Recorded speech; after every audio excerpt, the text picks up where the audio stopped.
Hi, I'm Lisa Curcio, and I would love to welcome you here to Lisa's Stamp Studio. Today is Monday, it is October 30th, and the year is 2023, and this is a YouTube premiere, which means I'm live with you right now in the chat. I'm so glad that you're here with me tonight because we are going to create an easy die-cut holiday shadow box card. You're going to love this. Now, while my cards all have a holiday theme, remember, fun folds are fantastic to use for any occasion whatsoever. And that free project sheet is going to help you an awful lot.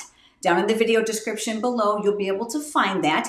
That's going to lead you over to the pictures, the cutting dimensions, and the supplies, not only for the card I'm going to demonstrate tonight, but for all three cards I'm going to share with you for inspiration. I want to make sure you know to log into your YouTube account tonight so that you can chat with us if you are here in the live chat, or perhaps you'd like to leave a comment when tonight's premiere is over. We would love to hear from you.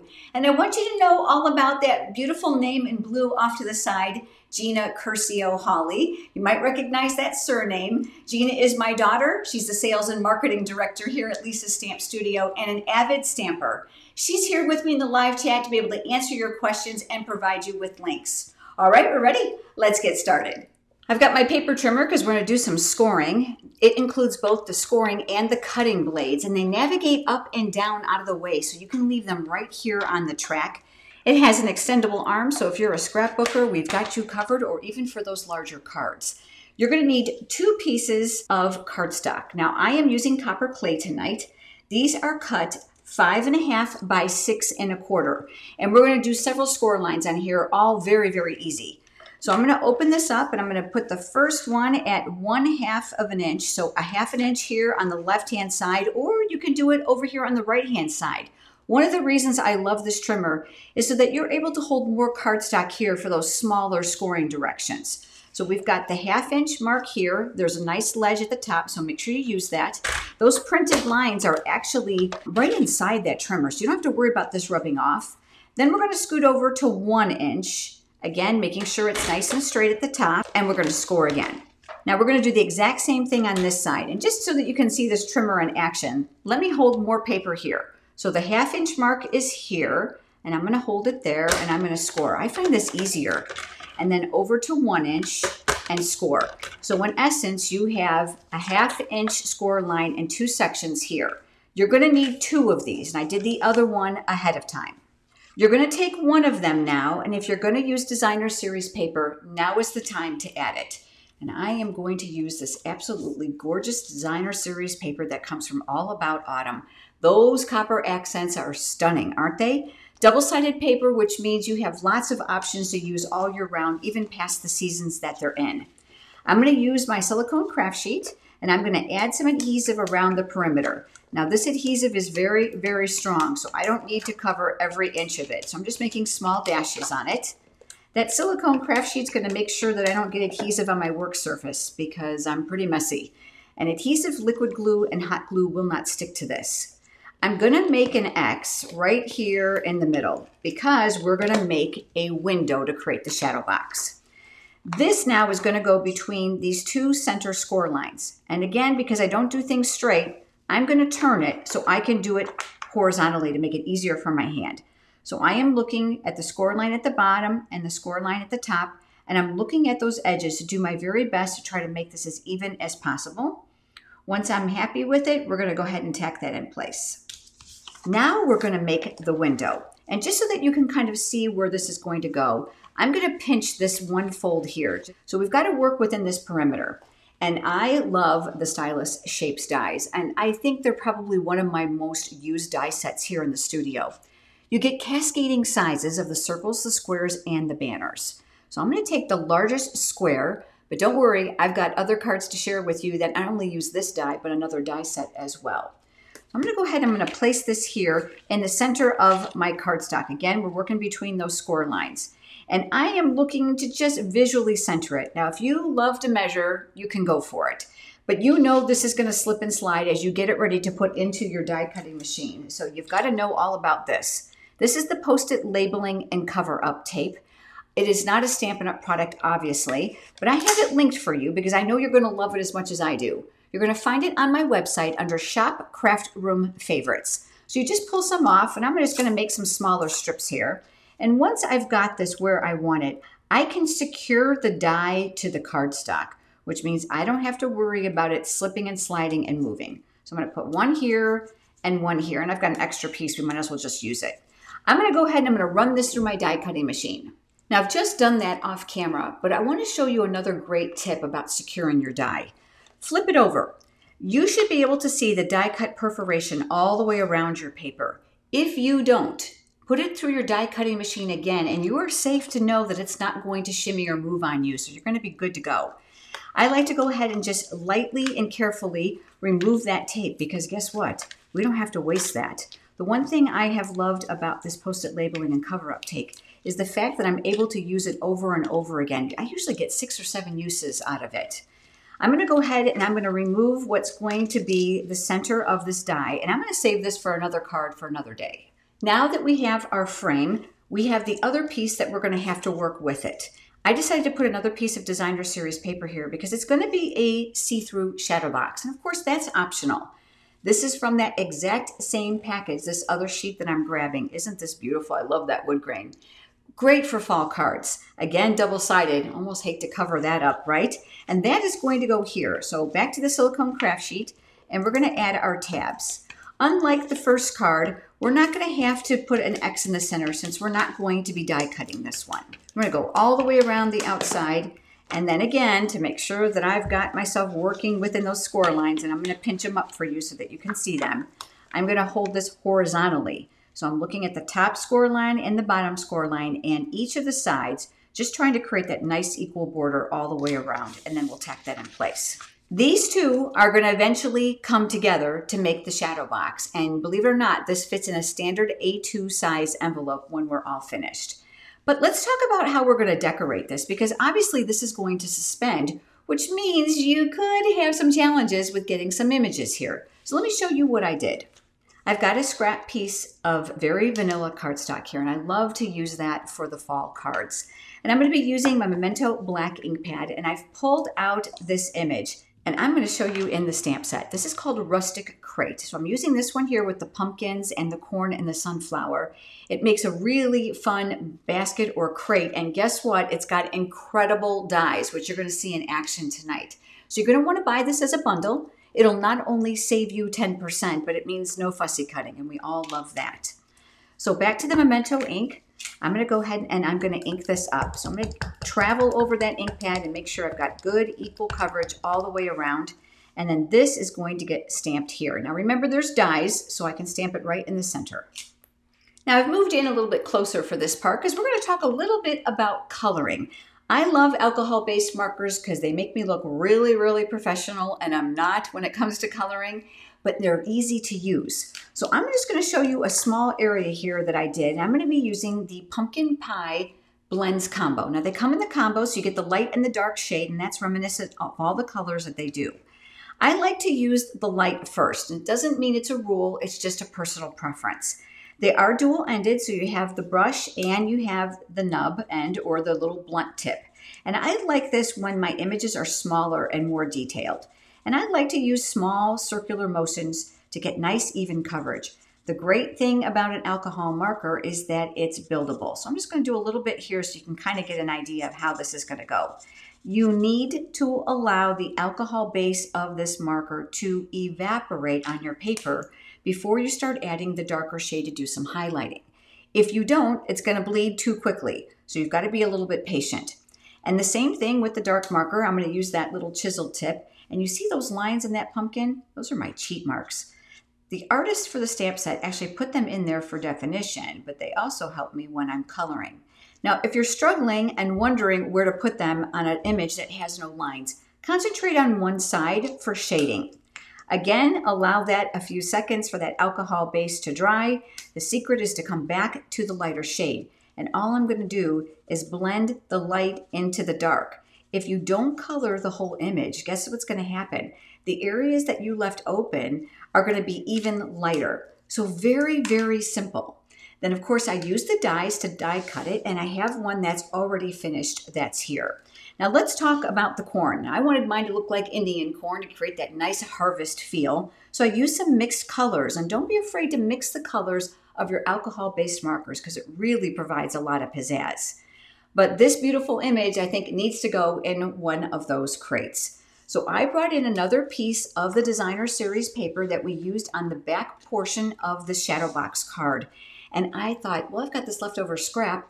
Let's go ahead and let's use that die. So I'm going to show you which die that I used. I used this one that's here. Not only does it die cut, it's going to give you that texture on the paper that I love. And it gives you that 3D image. There are different hinges here, and of course, the handle. So let me show you what I did. I did die cut that ahead of time just to save a little bit of time on tonight's video. So let me bring in my silicone craft sheet because I have it here and I've attached one of the hinges. And I didn't think I needed to show you both, but I definitely wanted to show you one. So it die cuts two at a time. Here's the other one. I'm going to put that here. And if you're looking, thinking, ooh, it's foil, it's going to bring out that foil on that designer series paper, you're absolutely correct. That was the whole point of my doing it. So this is the rose gold designer series paper. I am reaching for my take your pick tool. I love this because it's got that putty tip, and the paper piercing tool attachment here is interchangeable to a stylus tool. This is what's going to help me put this where I want it. I'm just going to kind of place it here to determine where I want it. And once I've got a visual of that, we're going to add a little bit of liquid glue.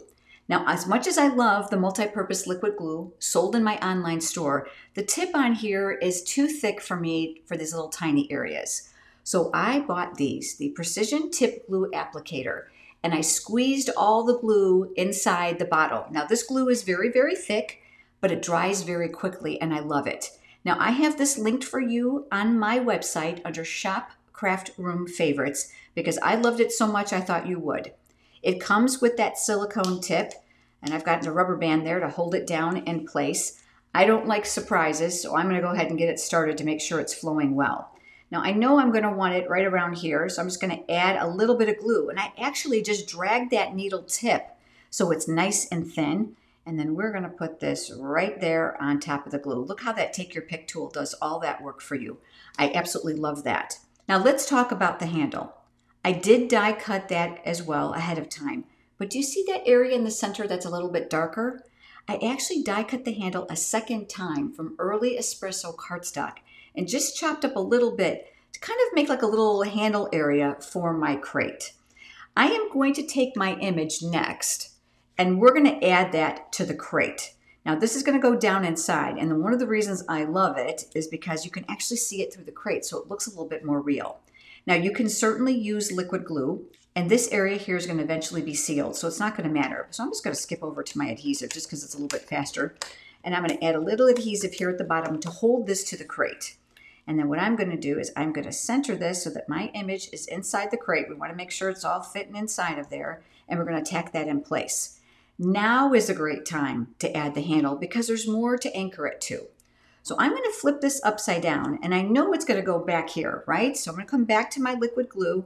I always like to test it because you know glue can give you surprises, right? And I'm going to put a little bit here in the corner. Now that silicone craft sheet underneath me is such a godsend because liquid glue, hot glue, and adhesive will not stick to it. So I don't have to worry about marring my work surface. So I'm going to go ahead and add that handle right here where that glue is, and I'm going to tack it down. To give it that 3D look, it's going to be shallower on the right than the left. That is intentional. So I'm going to flip this over and I'm going to see where that kind of lands. Now there's a couple things you can do here. You can add a dimensional here if that's what you're going to use on your project when it's finished. In my case, yes, I'm going to do that, but just to give you an idea, I'm just going to move that a little bit, add a little tiny bit of glue there. Here's that needle tip on that take your pick tool comes into play. Now I'm going to slide this off for a second because I want to talk to you about this. Never put your glue away gunky. There's absolutely nothing worse than it's dried there and it won't come out in the future. And then just recap it with that silicone lid, and you're going to store that straight up and down. Now that glue might be just a little bit wet, but I'm not worried because it's going to go right on top of that silicone craft sheet here. And let's talk about putting this portion together. So we've got our two pieces. Let's start with the top piece. I'm grabbing my bone folder, and I love that for those nice crisp creases. You're going to want those on your front folds. So the first score line here is going to go back. It's what we call a mountain fold, and that's going to be on both sides. And then this one is going to be a valley fold. So it's going to go down and be shallow. So in other words, this is going to look a little bit like an accordion, like this. So I'm going to fold this, and I'm going to go over it with my bone folder, and this one will come forward, and I'll go over it. And I'm going to do the exact same thing on this side. So of course that's a mountain, and now this is going to be the valley fold. That's what they're called. So now we've got a really fun frame. Now on this piece, it's going to be a little bit different. So it's going to have to be the opposite for these to fit together. So where this one was a mountain fold, this one is going to be a valley fold.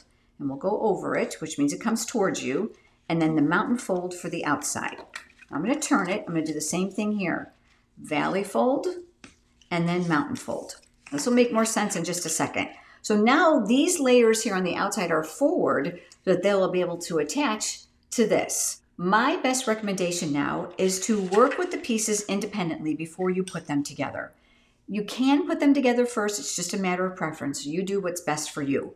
I'm going to flatten this out. I know I've got it all scored, so I know it'll go back together really, really well. I wanted this down here, but I wanted some of it to suspend inside the shadow box opening where the die cut is. So this is where I'm going to add some dimensionals. Now you're going to need to be careful because you're not going to want to add those dimensionals in the open area. Otherwise, when you collapse this card to mail it, it's going to stick closed. So I can see I need to work below the crate, right? So we're going to flip this over, and I'm going to grab my dimensionals, and we're going to work here near the bottom. These are going to do double duty. They're going to actually help to secure those pieces that we've temporarily adhered together. And then I'm going to work a little bit more above it just to make sure that those are all secured in place. And I'm big on dimensionals because I've seen what happens to my cards when they go through the mail meter at the post office. If I don't have a sufficient number on them, your image will come out lopsided and kind of sunk. So I make sure that I use them well balanced. So I'm going to go ahead and take this, and I'm going to put my fingers where I know those dimensionals are. So I have an idea of how far it has to go. And now I'm going to center this where I want it. And then when I'm happy with it, we're going to tack it lightly in place because we're going to flip this over. You should see no dimensionals or adhesive from the back side. And we're going to give that a really, really good push. Now the next step is going to be the greeting. But for this part, I like to put the shadow box together first. So I'm going to move the top half off to the side, and we're going to come to the bottom half. I'm going to flatten this out because I'm going to put adhesive down here. So with my Stampin' Seal Plus, I'm going to keep my silicone craft sheet underneath me. That's going to protect that work surface. This time, I'm going to use a very generous run of adhesive. It comes out in tabs, so if you get a little zealous, you can roll it back on top of itself so there's no waste. And we're going to do the exact same thing now on this side. I want to make sure that this doesn't fall apart. And while I know the adhesive is very, very strong, I just want to make sure that I've covered it well. I'm going to move this out of the way because let's talk about putting these together. Now you might think you need to put them together while it's all bent. And the answer is no. It's actually easier if you put them together flat. So now that I've turned this, what we're going to do is we're going to put this 1/2 inch on here. You're going to do half at a time. So I'm going to hold it so I have some control of it. And I'm looking to align the top edge and the corner to the bottom piece. And I'm going to work my way across. Now you're going to make sure I'm not letting anything stick until I am certain. And then once I've got it where I want it, I'm going to go ahead and I'm going to press. Those 1/2 inch areas now are now connected. Now on this side, we got adhesive. I'm going to show you. All you have to do is just make sure that this is nice and straight. And if you've cut and scored properly, this should all line up beautifully at this end. Now you might be looking thinking, well, that's not going to fit in an envelope. And that's because this is going to go to the inside. So these will become pleats inside of here, and that's going to fit inside of your envelope. It's relatively shallow enough to be mailed. You may need a little extra postage depending on the thickness of your cardstock. But I love that it's freestanding. Now before we go ahead and do the greeting, because it's going to be on the inside, let's talk about where you're going to write and sign. And I did that ahead of time. So I've got another piece of very vanilla cardstock here. I use that exact same stamp set to stamp my greeting. Oh, and you know what I forgot? I forgot that label. Let's go ahead and do that too, because I know that that area is sticky and we want to make sure that that's well covered. So I've got my adhesive just working around the outside here. I almost forgot about the best part. That's going to bring all that together. And then we're going to flip this over. Don't be afraid to collapse it. Make your life really easy.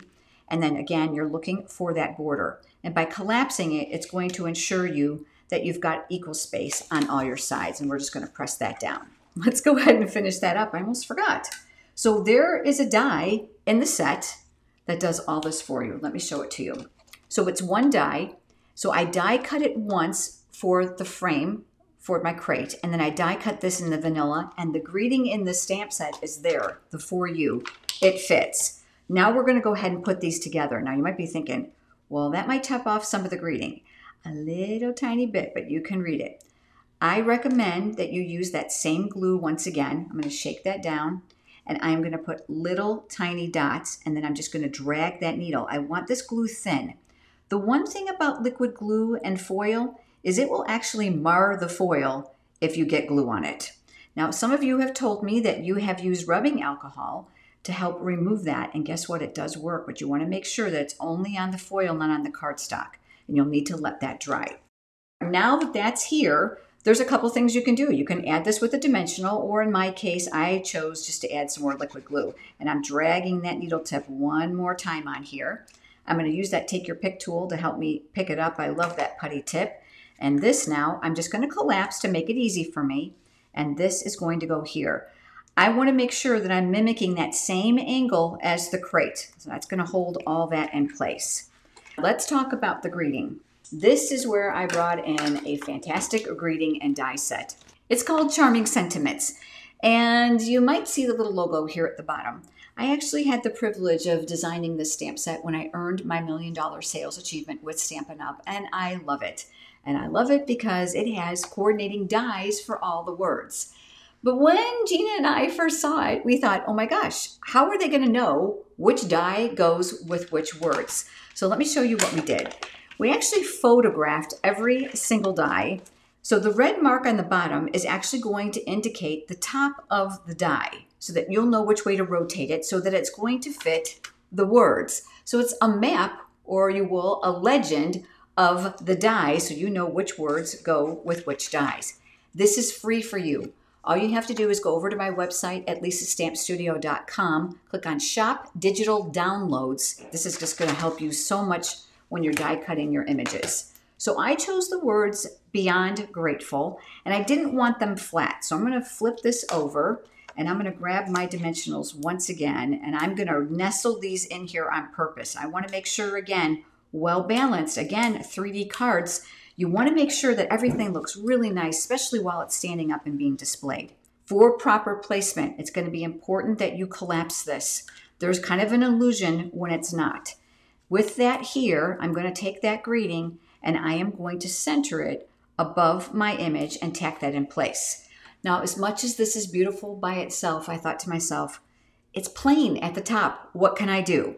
Now, I'm going to show you the original one that I made that's in your project sheet, but tonight I thought I'd spruce things up. I've got ribbon here. These are sold in a duo pack. So you're going to get the copper and you're going to get the natural. Now, the one in your project sheet has the natural. Now, this comes out to be a bulkier bow, so it's going to need a bigger envelope. But for tonight's premiere, I decided to use that really pretty shimmer ribbon. I used my bow maker. Now, if you don't know about a bow maker, I've got my favorite one linked for you in my craft room favorites over on my website. So that's made my bow for me, and this is where my glue dots are going to come into play. I'm going to reveal some of my glue dots here, and I'm going to take the bow and I'm going to push it on top of the glue dots. And I'm going to lift. Now, obviously, you need more. You can add more. Collapse this to get proper centering. And then this is going to go right here in the middle. Now, I'm going to grab my scissors, and we're going to give this a little bit of a haircut so that those ends are nice and pretty and the right length. Now, if you're finding that this is moving too much, I want to teach you another card making hack. And this is called card surgery here in the studio. I'm going to take another glue dot. I'm going to use my take your pick tool, and I'm going to ball this up. Now, these are super sticky, so you don't have to worry about this becoming what I call de-stickified. We're going to stick that right underneath there, and we're going to push. So if you need more glue dots, you can do it that way to ensure that they have proper placement. But there we go. Look at that. Now, it's freestanding, which I love for display. And if you flip it over, you've got a place to write on the back. But wait until you see these other samples. Now, this next one uses the Berry Cute bundle. So this is the stamp set and the adorable bear punch.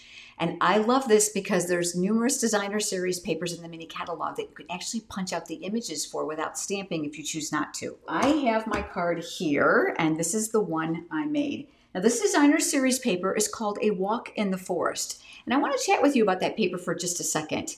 Stampin' Up! Is donating $3 from the purchase of every designer series paper package you buy to charitable causes for the holidays. Toys for Tots is one of them, but many, many people are going to be blessed for this, and I hope you'll give this paper a look.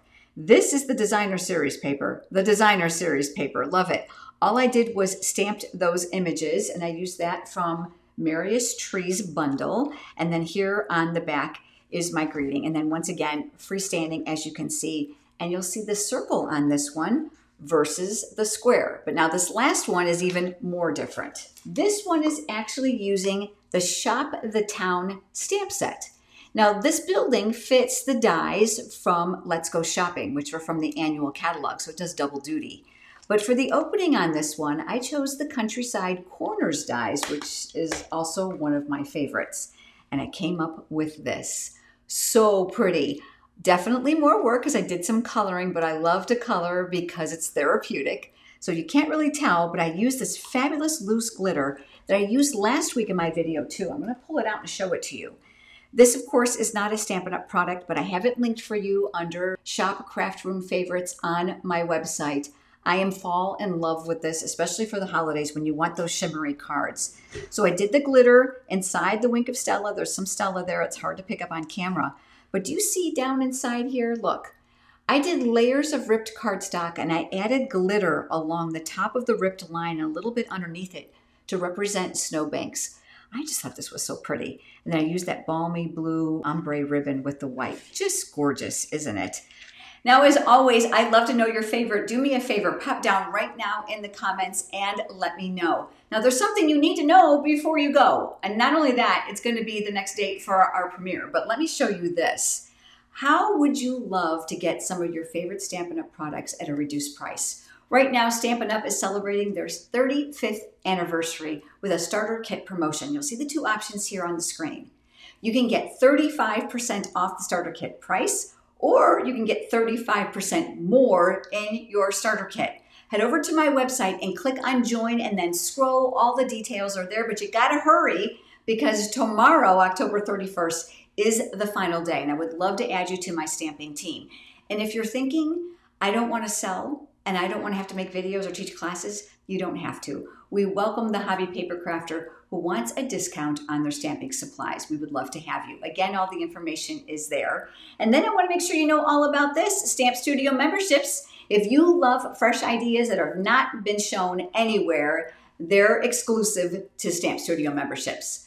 Every Monday, I design a project and I email it to you at 9 a.m. Eastern Time. I'm going to teach you color combinations and layouts. You're going to get a full PDF tutorial and a project.